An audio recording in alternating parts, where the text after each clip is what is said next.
Hey, Romanita, thank you for joining me today. Excited to chat with you and catch up. And to start, would love to hear a bit about you and a bit about MJ Murdock and maybe your story and MJ Murdock's story. Sure. Well, I'll start with the trust and then maybe connect my story to the trust story. But the trust was founded by Jack Murdock. He was a tech entrepreneur and co founder of Tektronix. He left his entire estate to enrich the quality of life across the Pacific Northwest. And since his passing in 1971, the trust has invested about $1.5 billion in nonprofits serving Alaska, Idaho, Montana, Oregon, Washington, the broader Cascadia region, which includes British Columbia, and then parts of the country where we have aligned priorities and strategies to impact the Pacific Northwest. So that includes, I think, almost 2,800 grants that total almost not 2,800, almost 6,000, I think, that total about $1.5 billion in grant making. And when Jack passed, he left $98 million to found the trust. And so it's been quite a significant story of compounding investment and compounding impact in the Pacific Northwest. So that's a bit about our founding and how we came to be. And so I'll say a little bit about how I came to the trust. I'm actually what you might call a boomerang. I worked at World Vision for almost 20, actually 20 years exactly almost, and then transitioned from working at World Vision to the trust. I was here as a program officer for about 2 years, working in a variety of capacities, and then left the trust to go to Microsoft and was there working on global technical skilling and really standing up what has become the governance of global technical skilling at Microsoft, and then was recruited back here to become the CEO. And I've now been in the role almost 4 years and have been at the trust collectively about six. So that's a little bit about the trust, a little bit about me and how I got here. I'll take a quick pivot and just say a little bit about what we do and what our focus is. Our vision is human flourishing for the common good. Our mission is really focused on strengthening the educational, the social, the spiritual, and the cultural base of this region and beyond through grants and enrichment programs that really help nonprofits build capacity in creative and sustainable ways. And as we think about that work, we really want to see that people are empowered to do a few things: pursue knowledge and skills, develop their potential, and really contribute to a free, prosperous, and just society. And so we fundamentally believe that when families get stronger, communities get stronger, and creative forces that help to that have helped to build this region and country get unleashed, and that has a very virtuous cycle to it. So that's a bit about us and our work.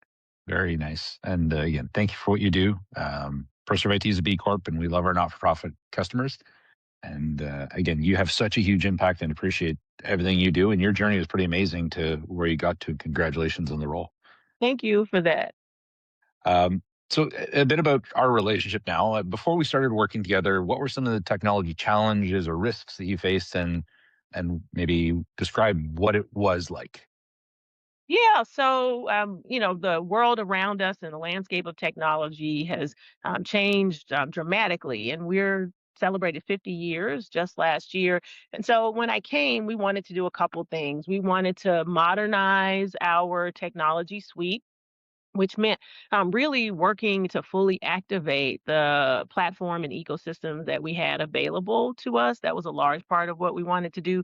The second is the world of security, as you know, better than I do, has changed dramatically. And we wanted to secure the systems and the resources that we work with. And then finally, we are looking to innovate. And so you can't do all those things at once. And we really needed a partner to come alongside of our team. We really pride ourselves on trying to be efficient so that we can return more resources to mission. And ProServe came right at the time that we needed to have a partner who could help us to think strategically and to develop our systems and capabilities. You all provided training to our staff to help build technical competence and acumen, and you really helped us to reinforce our systems and security, and really to improve our systems and processes. It's been an incredible partnership in many ways, and an incredible period of change for the trust. Yes, lots of change for the trust, and exciting to watch the trust grow and learn. And again, support you through that journey. As we got to know each other and as we kind of came to you and you came to us and we found each other, was there anything specific that made ProServe IT feel like the right choice for the trust and its values?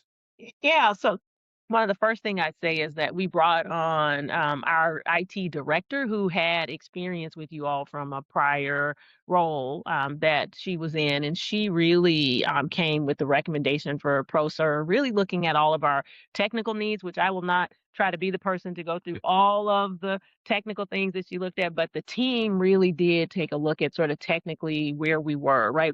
What was the state of our team, our operations, our security, and they really had a several point scale that they utilized to evaluate ProServe relative to three or four other managed service providers, and you all just were at the top of that scale of testing. But the other part for us, the trust really works to come alongside those who provide services for us as partners. We believe in a long term approach, we believe in growth over time.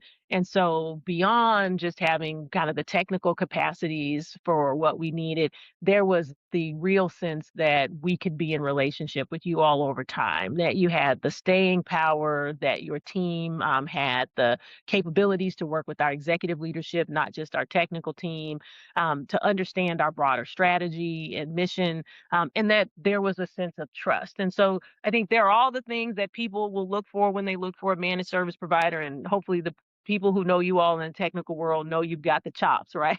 For that. But there are the things that I say from an executive perspective that are above and beyond that, that are about the quality of the relationship, the ability to engage on strategy and to partner over time, that really were differentiators from my perspective. Once we had, service providers who could all do what we needed technically. And I'll just say really quickly, I think about our technical strategy different than our technical team would, because I'm thinking about productivity. How do we enable people to do what they needed to do? And we needed to get people maximizing the tools we had to do that.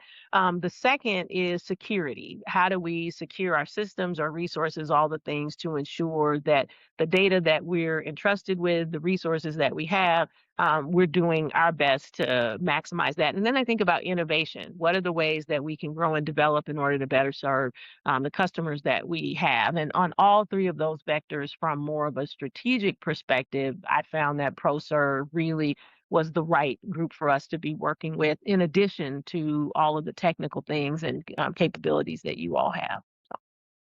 Thanks for that. I appreciate that. It's nice to hear kind of how we're helping you impact the world. And again, one of our things is we want to help others do good. So, and that's again why we love businesses or organizations like MJ and Murdoch. Is there any one thing that jumps out at you on the operations side that's changed, or anything that you'd say, hey, this was really neat or unexpected? Yeah, just a few things. I would say, our entire sort of ecosystem of support around our technology has changed and grown. We needed to find a VCIO, because as we have grown and as we've sort of modernized our entire approach to technology, and I'm going to come back to that, we also had a resource capability need, and you all were the right partner to help us find that resource, right? To supplement and augment as we have moved, not just from modernizing our system, but now daring to have a vision to be tech forward, right? Um, there are so many ways our infrastructure is more mature to match the mission. So our team is more technically able, right, to engage, because sometimes what you don't think about with technology is the technical team can be fantastic, but you also are trying to bring your the organization along and build the technical skills of the team. You all have been a great resource in helping us to move the entire organization along with our strategy. So I say technical capabilities of the team are greater, and you all were a partner with us in that. We better understand our technical debt. You all helped us to do that. Three, our strategy is moving forward now in a new way towards a more robust approach to how we handle everything, right? Moving from endpoint solution architecture to, one source of truth, right? These are all things we've been able to do with you all, and all in service to our broader mission, right? We're not doing technology because we think it's cool, although technology is cool. I love technology. We're doing it because it enables something in our organization, and you all have been our partner through every movement of that, providing expertise that you know to supplement what our team already brings, and that's been invaluable to our process. Amazing. And then, what's your favorite book or podcast recently? Oh gosh. So How to Know a Person. I've been reading that one. It's interesting to me. This one's a really fun one because it's interesting to me, not necessarily because I was intrigued by how to know a person, but I'm intrigued by the fact that that's a book that needs to be written. And so I'm super curious around what is it that in terms of this high degree of isolation we now see in our society, what are the skills that have really been lost that this book is helping point people towards? And so it's an interesting way to get an insight on what are people trying to learn about how to know one another in when we do work that's so deeply human, right? And about that social fabric. So it's been interesting. I love to read, so I'm always reading 2 or 3 books at a time. So if people want to learn more about you or about the mission, what's the easiest way to find, the trust? www.murdocktrust.org. That's the best way to find us. And that's the best way to find me. There's all kinds of things and ways that they can find, get in touch with me as well if they go to our site. And we really do try to make it pretty easy for folks to understand who we are and what we do by going to our site, as well, including understanding how they can reach out to us for grants. So Thank you so much for joining us and kind of sharing your perspective and sharing your story. Love to hear it. And again, appreciate the partnership.